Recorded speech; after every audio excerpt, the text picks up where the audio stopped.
Every now and then, in a bid to get my grandmother to buy me things that will skyrocket in value and I'll be able to sell for a fortune and never have to work another day in my life, Royal Mint will release special limited edition coins that usually commemorate a battle or anniversary, or some technical wonder or person who did something very clever, or Game of Thrones, on stamps. Although I still prefer an old-fashioned cheque. Ask your dad if you're under 30. Anyway, someone in the Royal Mint has had an extra strong cup of tea and come up with, quote, "The Royal Mint's very first A to Z coin collecting hunt celebrating all things British. Come and celebrate with us everything that makes Britain so great," end quote. And given that we've pretty much been responsible for everything in the world, you would expect a lot of pretty cool stuff, as well as a few things that might show we didn't have a whole lot of choice for this one. So we have the obvious: Houses of Parliament, H, Greenwich Mean Time, G, Cricket, C, and the National Health Service, N. But a few did make me raise my eyebrow, as I wasn't aware that ice cream cones, I, were that British, given that they appear to have been made in France in the 1820s.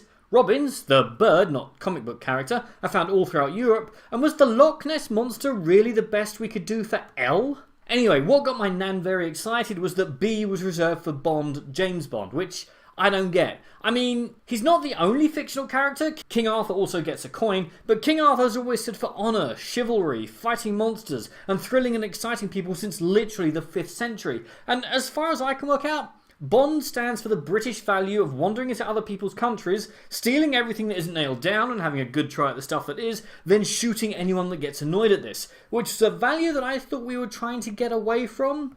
Also, if Bond is a virtue, where is Paddington as a symbol of our history of welcoming those seeking refuge?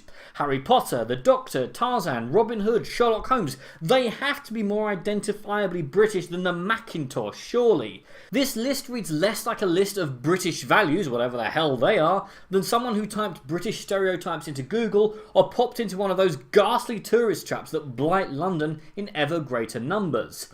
And I get that putting everything to letters is going to limit the options somewhat, but before I go on, I need to point out that James Bond was written completely in Jamaica, and even in universe is half Scottish, half Swiss, and not someone that I would consider virtuous. Unless they were trying to lionise someone whose internal monologue includes the phrase, "the conquest of her body would each time have the sweet tang of rape," Casino Royale. Surely there are better examples for B, the Bombay, an electronic device to assist with the deciphering of messages encrypted by the Enigma machine, as produced by Alan Turing maybe. Oh, and don't worry if you can't track down X marks the spot. X. Don't look at me like that, I warned you some of these were reaching a bit. The Royal Mint has you covered. Not only has the collection been released into general circulation alongside collector's editions, which can be bought on the Royal Mint website for a mere £52, or if you're strapped for cash whilst looking for cash, a great British coin hunt app has been created, allowing coin hunters to build up a digital collection of the coins they find.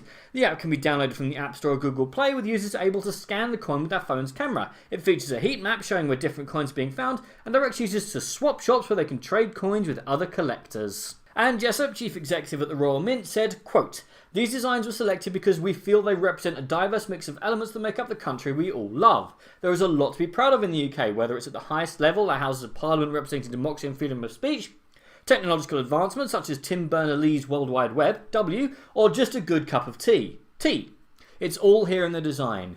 We hope the British public is inspired to take part in the Great British Coin Hunt by checking out their change for those miniature works of art that spell out just some of the many iconic themes that are quintessentially British." Dr. Kevin Clancy, director of the Royal Mint Museum, said the collection marked a departure from the Royal Mint's previous celebrations of British life. He said, quote, "We have marked great events, celebrated engineers, politicians and of course royalty. This series really drills down into the heartland of what makes Britain British. It's the granularity of British life celebrated on the coinage, with everything from the Angel of the North, A, to the zebra crossing, Z, leading the way." What do you think, and what would you put on your country's coins? Comment below, let me know. I'm Daniel, this has been A What on Earth. If you've enjoyed this video, please like, share and subscribe.